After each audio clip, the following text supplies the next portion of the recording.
What's up, tribe? How you guys doing? This is, excuse me, going to be your review for the Real Housewives of Potomac season 5, episode 18.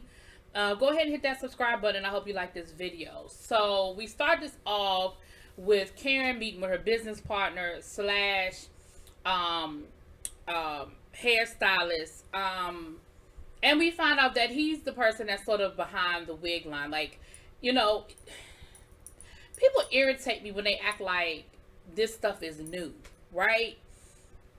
Okay, so Karen announced that she was having a wig launch, and the ladies didn't know anything about it. They hadn't really told her anything. They hadn't shared anything with her. Okay, well, most people don't. Like, when you're starting a new business, most people do not make a grand announcement until things are in place. Like, you want to have certain things in place, like a website, Robin, marketing, packaging. Like, you want to have, like, it's cool to let your friends know, hey, I'm working on some things, but a lot of people keep things close to the vest until it's the right time to share it. And I don't understand why these ladies act like Karen just bringing up her wig launch when she invited them to come was a big deal. The other thing that is irritating me that I don't understand is later on in the episode, we see Robin talking about, oh, so this really isn't Karen's business. This is really his business. Karen is just, listen, if Karen is the investor and she's the name behind it, people do that all the time. Do you know how many celebrities have put their name on something that is not really theirs, but because they have the name recognition, they partner with somebody else? A whole lot of celebrities have partnered with their hairstylists, with their makeup artists to help them launch brands, but they're you know, they put the money behind it, right? And it's the person's product, but it's their name. So in this case, like, don't nobody know Karen's hairstylist, but we know Karen.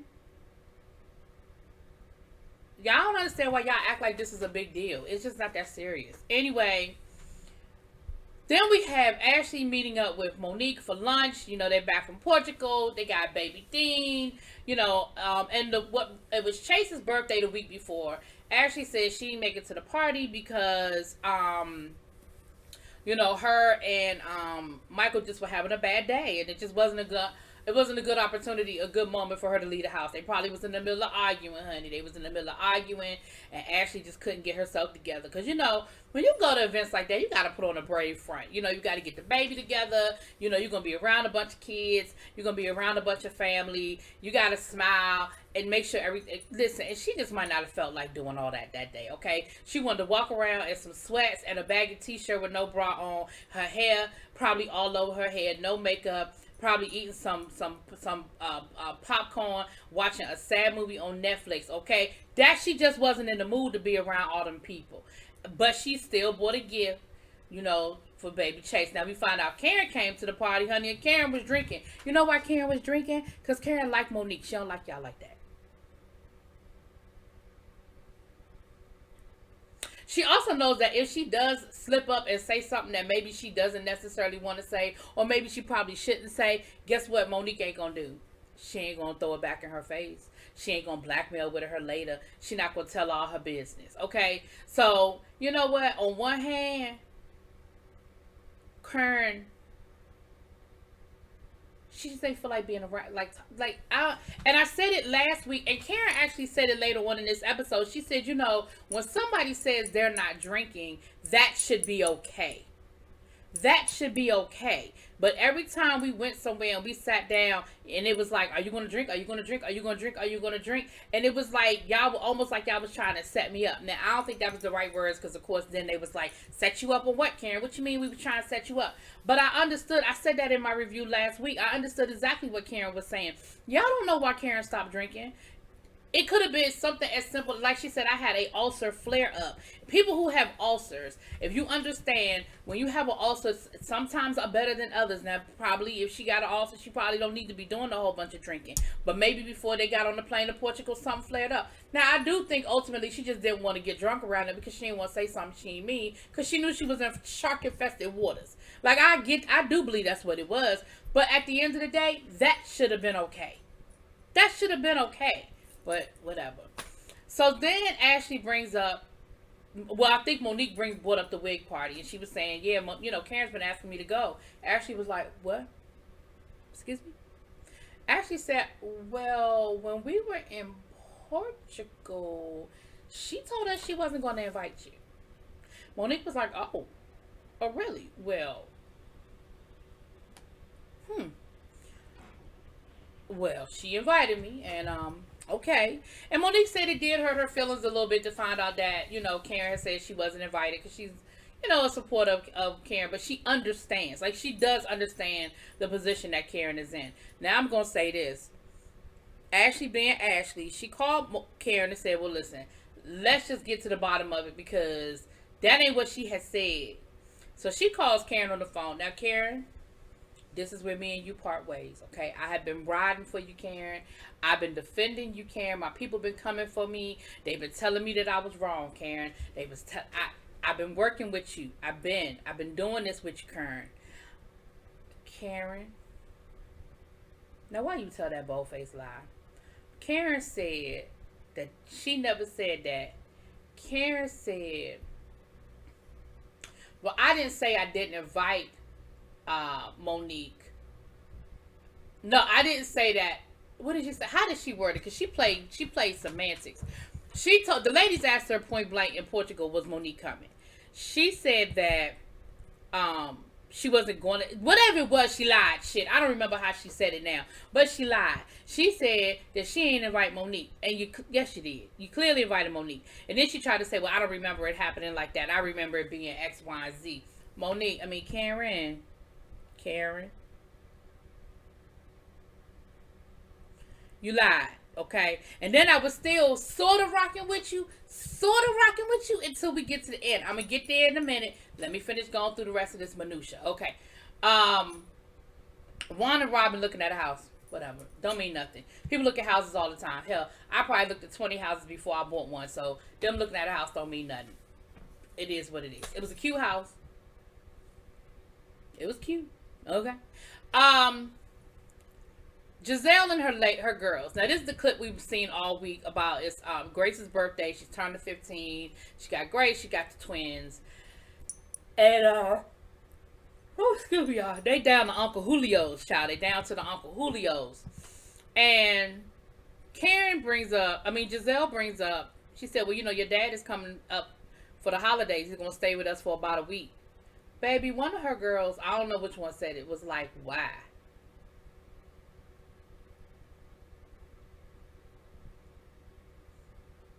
Giselle said, well, he's gonna do the photo shoot, girl. Then they looked at her like, oh, they doing a family photo shoot for the holidays, girl. They was looking at Giselle like. Then she says, well, what about us moving to Atlanta? They was like, nope, we like Maryland. We not, nope, don't feel it. She said, when we go down to Atlanta to spend time, we need somewhere to stay. They were like, yes, and then we want to come back to Maryland. Y'all, they not feeling this. And I don't even think they playing for the cameras. Like, they really are not feeling this whole situation. Whether it's because they know it's a lie and Giselle is bull hockeying, or if they really truly think that this is something that's going on and they just not feeling it. Either way, it is not a good look, Giselle. It is not a good look at all.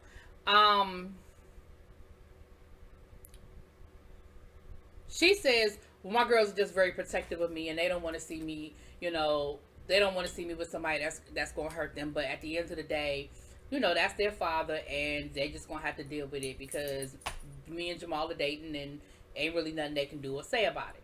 And to a certain extent, I get that too. You a grown woman and you got to handle your business as a grown woman, but the girls ain't feeling it, okay? Child, then we had this scene with Karen laying out the rose petals and the bath, the bubble bath and the champagne, for Ray. And Ray comes home and she calling Ray up the steps, child. And she just kept calling him. I'm thinking, girl, it take him a little bit of time to get up them steps. Why are you? And she was like, Ray, you, Raymond. I said, girl, damn, are you gonna let him get up the steps? It take him a second.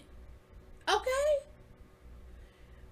And then Child, she told him to get in the tub, take his clothes off and get in the tub, child. And listen, I'm happy they back in a good place. That's all I got to say about that, child. Wendy and the family go down to the pumpkin patch. I've been to this farm before that they at. You know, excuse me, they're picking pumpkins and everything. And Wendy's mom is with them. And Wendy decides to tell her mom, listen. Because they brought up that while they were riding around, they brought up the, Wendy said, hey, you know, her son, you know, did karate. And she said, yeah, you know, I did karate. I did a little bit of everything when I was growing up. You know, she said, I had an opportunity to play basketball in college, but my mother told me no because I needed to focus on school. And Wendy was like, yeah, I ain't even trying to talk about that right now. So later on, which I guess is just another example of how her mother pressed her in the academic direction. So then we see Wendy talking to her mother. Wendy sharing with her mother about his mother. Talking to the mom about how she doesn't want to go back into academia, how she really wants to focus on political commentary. And at first her mother was like, nope, I ain't feeling that. You know, your accomplishments are something that, you know, bring a lot of pride to me. I'm able to brag on it. I'm able to brag on what you have done. And if it wasn't for me pressuring you the way I did, you wouldn't have what you have. It was a very self-serving conversation, but then we understand where Wendy gets it from, because y'all know we had to hear about Wendy and her 4 damn degrees again. Okay? But ultimately, you know, her mother called her spoiled, and her mother told her that she, you know, that, listen. But ultimately, her mother was like, well, look, you know, whatever it is that you want to do, I'm proud of you, and I got your back, you know, basically. Girl.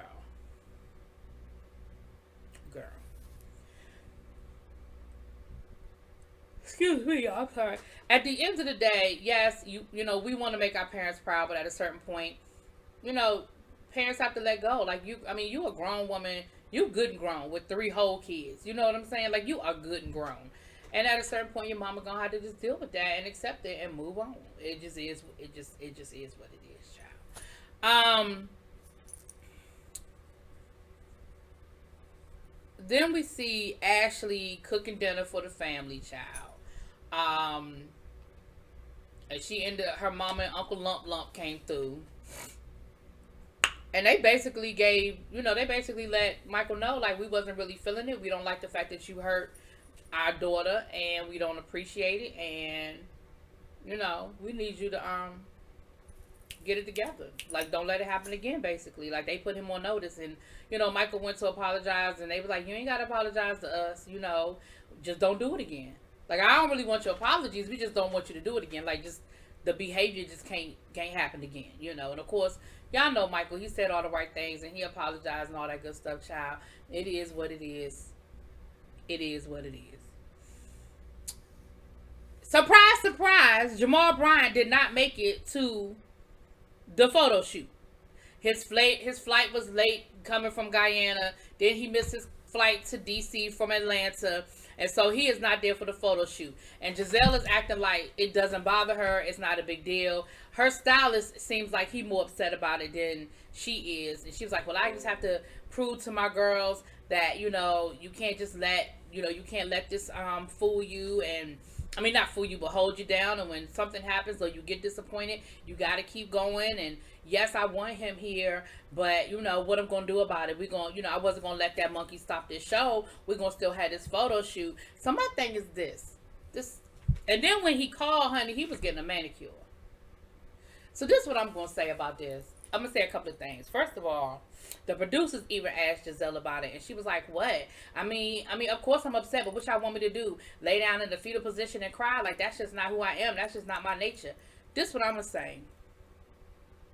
Girl, you was more upset about Sherman not making it to that wedding with you than you were about Jamal Bryant missing this flight for the photo album. I mean, for the family photo shoot. Now, I guess it is a little different because Sherman actually kind of broke up with you. No, you broke up with him. He didn't make it to the wedding, and you was like, well, that's it. That's over. But that's neither here nor there. Let's assume for a minute all this is real, right? So he missed his flight from Atlanta to DC. Atlanta is the biggest hub on the East Coast. It might be damn near the biggest hub in the United States, but I know it's the biggest hub on the East Coast. Everything fucking goes through Atlanta. Do you? I need y'all to understand that a flight leaves out of Atlanta airport every 15, 20 minutes to DC. I promise you. I've done it a million times. I've been flying a long time, and I can't tell y'all how many times I've had to go through damn Atlanta. Okay, I have flown into Atlanta a few times. It's the easiest flight in the world. I promise you it is. Even around the holidays, because I guess this was around the holiday season, but this wasn't like Christmas week. This wasn't like Thanksgiving week. Okay, that's number one. Number one. If Jamal Bryant wanted to find a flight, Jamal Bryant could have found a flight. And he might have still been able to get there in enough time for the photo shoot. At the very least, you could have pushed the photo shoot back a couple of hours. I bet you he'd have made it. Number three, even if he missed the photo shoot, let's just assume for a minute he missed the photo shoot. Okay? It is what it is. If he was still planning to come up and stay for a week, why wouldn't he still be sitting in the airport trying to get a flight? Because, okay, I couldn't get a flight out. It's a fall. It's a storm. It's whatever. Everything is sold out. I can't get there. Fine. Why he still ain't got his ass at the airport waiting for the next flight to get there? Because I didn't hear Giselle saying nothing about, well, he'll be here in the morning. Now, if she said it, I missed it. You know, sometimes I be missing shit. And maybe I missed it. But I'm just like, there was no sense of urgency on either one of their parts. So, which makes me feel like, so one, either he never really was supposed to be there for that damn photo shoot to begin with.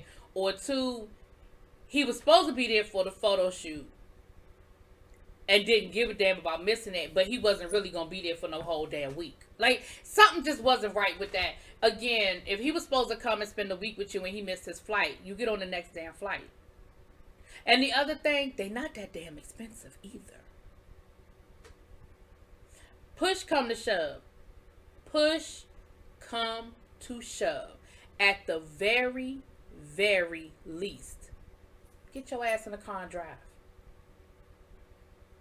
This is your girlfriend and your kids we talking about.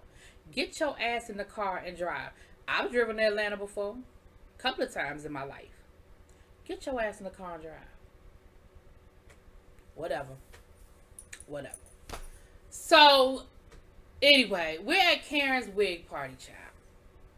Monique gets there first because Karen told Monique she could come early, so basically she could come through, support her, but then leave before the rest of the ladies got there, so it wouldn't be a problem. Baby, Monique came through in this badass mink. Woo! I don't know the proper term for it, but it was a jacket. It wasn't like a full mink. It was a stole, I guess. I guess it was more of a mink stole, you would call it. But that thing was bad, baby. That thing was something beautiful, okay? And Monique said, look, I got a charity event to go to when I leave here, so it's not a problem for me to come through. Now, they sat down and had themselves some champagne and talk a little talk, baby. Karen gets a text from Candace, baby, talking about something. I'm on my way. I'll be there in 15 minutes, 8 minutes, however it was. Baby, she couldn't get Monique out of there fast enough, okay? Listen, Monique was like, well, damn, can I take a glass of champagne to go? I mean, I ain't driving. I got a driver with me. I mean, it was ridiculous. Like, it was, girl. And then, like, 2 minutes after Monique left, Ashley rolled up, okay? And of course, you know, they had to be real dramatic about it and make it seem like it was Candace, not that Candace and Monique was going to see each other. Child, they wasn't going to see each other. If nothing else, production wasn't going to let that happen. But neither here nor there. And Monique was like, you know, I'm kind of feeling like, why am I being pushed out? Like, why are you pushing me out of here? Like, why are you making me leave so fast? Like, what's going on with this? But Monique, you know what it was. Like, girl, you know what it was, okay? So Ashley shows up, the rest of the ladies show up, and of course Robin got to talk trash about the location, talking about it's a small area. They thought it was going to be this big launch, but it's like a small, little intimate, little, you know, at the strip mall. It looks like Karen's stylist has a salon, and it looked like it took place at his salon. That's what it looks like happened. Girl, go sit down somewhere, child. Just stop it. And the ladies, you know, they put on, you know, the ladies, well, not all of them, but some of the ladies tried on wigs, and some of the ladies, you know, they tried on wigs and stuff, and it, it was what it was. They were having a good time, and I mean, of course, they was being a little shady, like, Child Karen had 3 wigs, but they was all 3 blonde. She talking about some of the shades of LaDon. Girl, it's the same. Karen, I know blonde is your signature color. Hell, I like my color. This my okay. But girl, stop acting like them wigs was different colors. You didn't have no reds. You didn't have no brunettes. You didn't have no jet blacks. It was just all blonde or ombre. With the y'all. That's what they tell me. It's called the ombre, where your roots, and then it go. But it was all blonde, just a different lengths. Now Candace gets there. Of course, Candace ain't paying Ashley no mind, and Ashley ain't paying Candace no mind. It is what it is, child. It is what it is. Child, when it got time to try them wigs on, Wendy was like, no, this is sewn into my hair, so we will be, no ma'am, But they actually was doing like a whole thing where like the girls were getting their hair braided up so they could really put these wigs on. It was really, it was a nice little situation. Now, Giselle didn't show up because Giselle said that Karen's business partner be dragging her on the internet, and so she would not be attending an event that supports him because that's Karen's business partner, and she ain't having no parts of it. I ain't mad at her. I wouldn't have came either. Like, if this man be dragging me all up and down the internet streets by my roots, I probably wouldn't go either, child.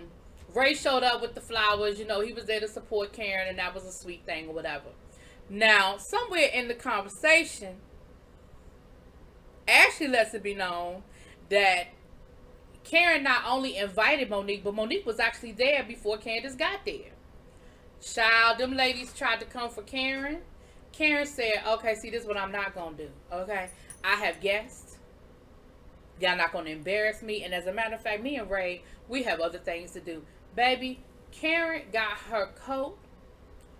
Her and Ray left. She said, we going to dinner. I said, how you just going to leave your gas? You still got gas? Girl. She said, the bill is paid. I'm gone. Baby, she left the wig doctor there to finish doing the wigs. I said, okay, LaDon. Okay, LaDon.